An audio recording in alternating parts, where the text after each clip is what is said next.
وعلیکم السلام ورحمۃ اللہ وبرکاتہ۔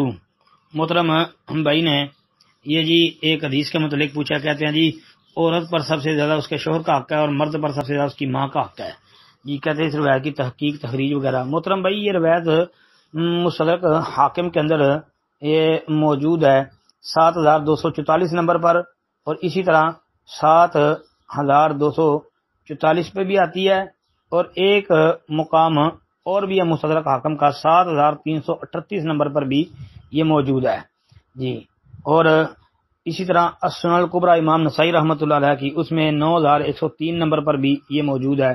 شیخ البانی رحمۃ اللہ علیہ نے اس کو ضعیف الجامع صغیر کے اندر 959 نمبر پر درج کیا ہے اور اس کو ضعیف قرار دیا ہے جی۔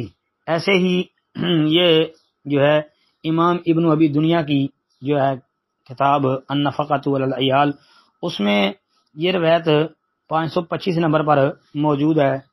امام دار قطنی رحمۃ اللہ علیہ کی اطراف الغرائب، اس میں بھی یہ موجود ہے، اور امام دار قطنی رحمۃ اللہ علیہ نے اس پر جو مختصر کا تبصرہ کیا نا، کلام جو مختصر سا پیش کیا ہے، اس سے یہ سمجھ آتی ہے کہ امام دار قطنی رحمۃ اللہ علیہ کے نزدیک یہ روایت ثابت نہیں ہے جی، کیونکہ انہوں نے بھی جو تفرد والی بات کی ہے اس سے یہی سمجھ آتی ہے۔ پھر دوسری بات کہ یہ روایت بھائی اس میں جو مرکزی علت ہے نا وہ یہ ہے مسعر بن قدام، یہ ایک راوی ہے جس پر محدثین نے کلام کیا ہے جی۔ یہ مسعر بن قدام کی وجہ سے یہ روایت ثابت نہیں ہے۔ دوسری بات یہ جو ہے ان ابی عتبہ ان عائشہ، تو بھائی اس کے اوپر بھی اہل علم نے کلام کیا ہے۔